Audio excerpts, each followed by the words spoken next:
Hi viewers, I'm going to talk about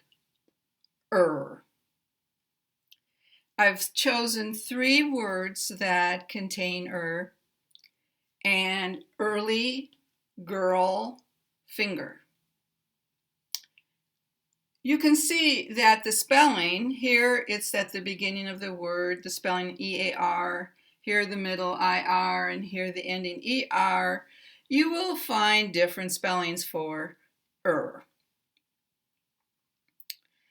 I've put the International Phonetic Alphabet here so that you can see that we have these two, early, girl, and these are unstressed syllables.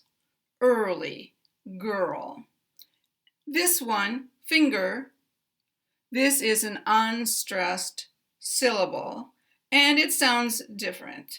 It's shorter, it's weaker, and if you look at my mouth, you'll see that it is not as long or use as many muscles as this one, although we would consider these the same.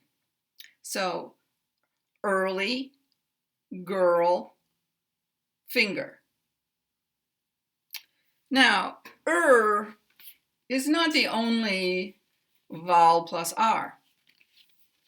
Here we have some others. Ear, air, R, or. And each of these sounds is independent from the other. So I understand that this is a difficult pronunciation problem for many people, but each of these has to be learned independently because the lips and tongue position is different for each one. But is very common in English words. And so we're going to talk about the lips and the tongue. Starting with the lips, the vowel will be different from the R. There will be a movement from the vowel to the R. So when you begin with the vowel, you can see that this is open. You can see a little bit of my teeth. If my mouth is relaxed and I begin with the vowel,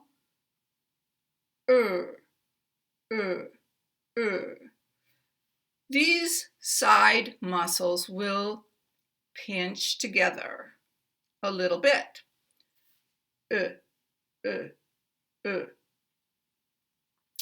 And we will not form a frown.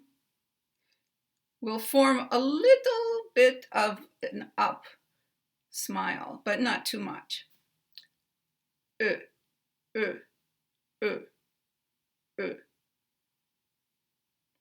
When we put the R sound after the vowel, then the muscles have to work hard.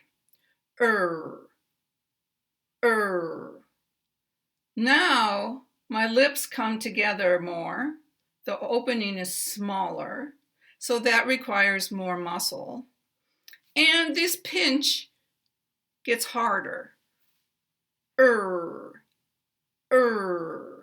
you can see a little upturn on the sides.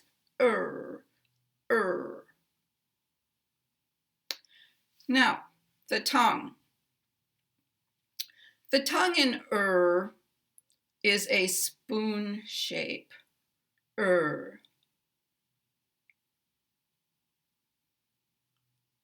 It's not a deep spoon shape like this. It's a shallow spoon shape.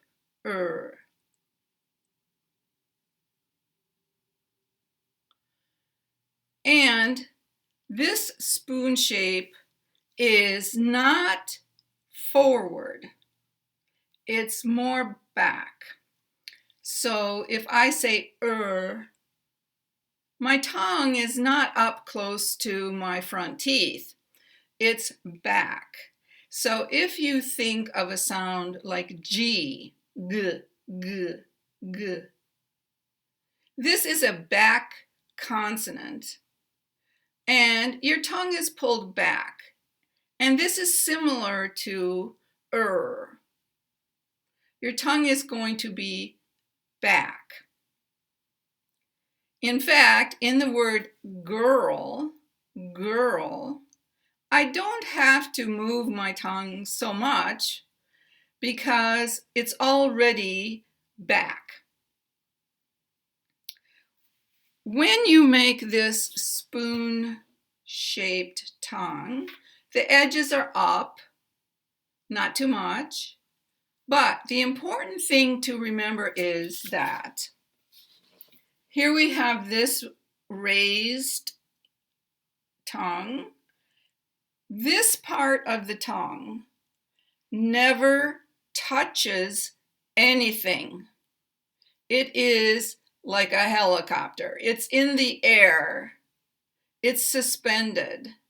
So it's not touching the bottom or the top. It's just in the middle in the air. When you do that,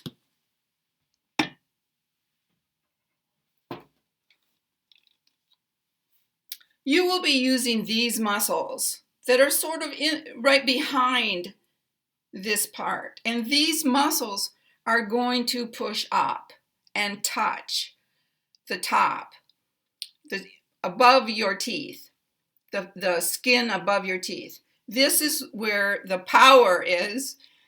These muscles are going to be very strong and push up. They have to, because to keep this end of the tongue just in the air and in a spoon position, it requires a lot of muscle.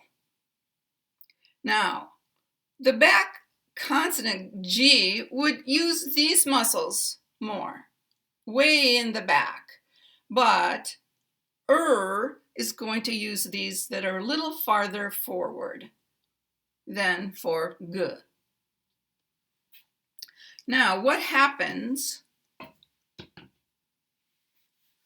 when you shift from the vowel to the R?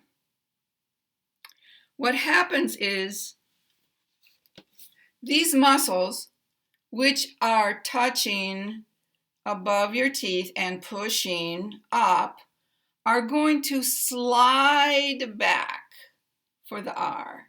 So the R is a sliding motion backwards, keeping the spoon shape, and when it goes back, the end may come up a little, but not very much for So you will feel backward movement of the tongue, kind of pulling from the front. So this might go up a little bit, but you keep this is the slider where these muscles are touching the skin, and this will slide back.